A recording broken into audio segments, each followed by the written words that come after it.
Jesus fala então em parábolas e só em parábolas às multidões, que são na sua esmagadora maioria camponeses, grande parte dos quais assalariados, na sua esmagadora maioria, e também muitos, milhares deles completamente no desemprego e mendigos, na mendicidade pura e dura. Na mendicidade pura e dura. E é a partir destas condições, é nesta realidade concreta que Jesus se atreve a anunciar o reinado de Deus Criador Abá, como a grande realização humana na história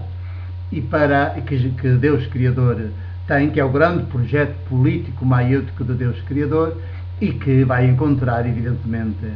fortíssima oposição por parte dos que, nos reinos deste mundo, no Império ou nos outros pequenos reinos subjugados ao Império Romano na altura, eram os chamados privilegiados. Vai encontrar desse lado a grande oposição. Porque quem, numa situação de miséria generalizada, constitui a minoria dos privilégios, acha que o mundo não pode estar melhor. Para si próprios não pode estar melhor. O que está é uma desgraça total, é um inferno total, é para a esmagadora maioria. Mas eles estão-se marimbando para a esmagadora maioria, e se eles se levantarem assim e surgirem, se reivindicarem, se reclamarem, esmagam-nos pura e simplesmente com os exércitos, que para isso é que são poder político armado. A crueldade, o mais hediondo, o mais obsceno que há, é a existência dos poderes sobre as multidões, sobre os povos, porque constituem-se numa máfia de tal modo poderosa que depois os povos chegam a uma determinada altura, praticamente não têm mais saída e acabam por ter de se conformar. Eles ficam conformados com a realidade e tentam ao menos negociar, entender-se, darem-se bem de qualquer maneira, venderem-se de qualquer maneira, nem que seja prostituir-se perante eles, para obterem uns magros cêntimos, uns magros euros, umas moedas, e poderem matar a fome. Vejam, quando o ser humano chega a este grau ínfimo de degradação, de humilhação, a gente aí vê bem o que é o perverso organizado, institucionalizado da Santíssima Trindade dos poderes.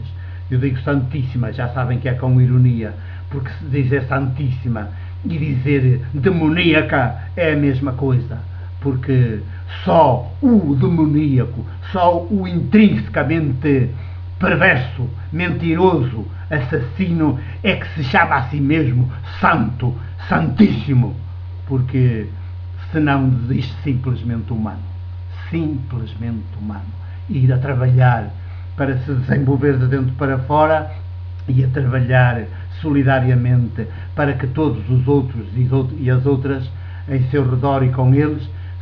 também se desenvolvam de dentro para fora. Por isso, relações recíprocas maiúticas e não relações nem de poder nem de caridadezinha, relações maiúticas, recíprocas maiúticas entre os seres humanos, entre vizinhos, entre povos, até direi entre toda a natureza viva, relações maiúticas, para que cresçamos todos de dentro para fora, até à plenitude humana, até à nossa integralidade humana. Claro que os grandes opositores a este movimento, que é o movimento maiútico de Jesus, que se vai desencadear a partir dos seus ensinamentos e das suas práticas, os grandes opositores, os grandes inimigos deste movimento maiútico, libertador de dentro para fora, a desenvolver os seres humanos de dentro para fora, que elas vão arrumar com todos os intermediários e todos os poderes por cima de si, que estão em cima de si. É evidente que os grandes opositores são os que constituem a minoria dos privilégios. E nas parábolas, cerca de metade das parábolas que Jesus conta para explicar, para revelar às multidões como é que o reino, o reinado de Deus se desenvolve na história e como é que atua na história como a grande boa notícia, a melhor notícia que alguma vez a humanidade já escutou, já viu, já a vemos em Jesus, alguma vez já a vê em Jesus e também escuta em Jesus, porque Jesus é esta palavra praticada, é este reino praticado de Deus, o reinado de Deus, pois nunca se tinha visto e que é o que se vai desenvolver, é o que se há de desenvolver. E cerca de metade das parábolas têm todas esta marca da polémica. Têm todas também uma certa intencionalidade da parte de Jesus que as proclama, uma certa intencionalidade polémica. Ele também pretende desencadear a polémica para que os que estão demasiado bem, excessivamente bem, numa situação de miséria generalizada, estão demasiadamente bem, que eles tomem consciência do perverso que estão a ser e do quanto têm eles próprios também de mudar, sob pena de estarem completamente, neles o ser humano estar completamente destruído, descriado. E portanto, quando desenvolve polémica nestas parábolas, quando diz parábolas que os que se misturam com as populações, com as multidões, os dirigentes que andam por lá misturados, quando tal começam a andar por ali também para o espiar, e que Jesus bem percebe que estão lá e, portanto, dá-lhes uma tonalidade mais polémica, não é que seja Jesus a constituir-se como um adversário dessas pessoas, pelo contrário, é um ato de amor, é um amor maior que Jesus revela. É porque procura dar-lhes a conhecer, por meio das parábolas, fazê-los tomar consciência de quanto, se continuarem com aquele ser, viver, atuar que têm, de elites, de privilegiados, quanto eles estão a ser perversos, quanto estão a ser inumanos, quanto estão a ser descriados, quanto estão a ser nos antípodas de Deus Criador Abá, Mãe de todos os povos, quando estão a ser antípodas de filhas e filhos de Deus Criador Abá. E, portanto, também inimigos de si próprios, inimigos dos demais e inimigos do próprio Deus. E quanto o seu Deus, que eles continuam a arrogar-se de um Deus, e quanto o seu Deus, que eles cultuam e a que eles se referem, não pode ser Deus verdadeiro, não pode ser Deus Criador Abá, mas só pode ser o Deus ídolo, o Deus falso, o Deus mentiroso, o Deus assassino, uma projeção dos privilégios deles,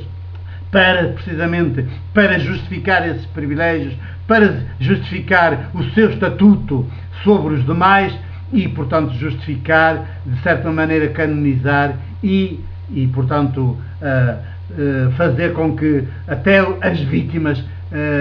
reconheçam como intocável, como inalterável, como coisa natural, como coisa querida pelo próprio Deus, mas só do Deus ídolo, porque o Deus Criador Abá, o seu projeto é reinado, o seu reinado em flagrante oposição, antípoda até dos reinos todos, onde há essa minoria de privilegiados, que estão sempre com as rédeas do poder. Século XXI, isso é mais manifesto do que nunca. E, portanto, no século XXI, nós temos a obrigação maior, obrigação moral e até intelectual, maior do que de perceber, de entender e de ver a boa notícia de Deus Criador Abá, e de entender e perceber e acolher Jesus, século XXI, do que os próprios contemporâneos de Jesus, porque a sociedade era tão sacralizada, que os próprios camponeses desgraçados, os mendigos, achavam que os seus dirigentes eram os maiores, eram os santos, eram os puros. Isto é a ignomínia das ignomínias. Já prosseguiremos.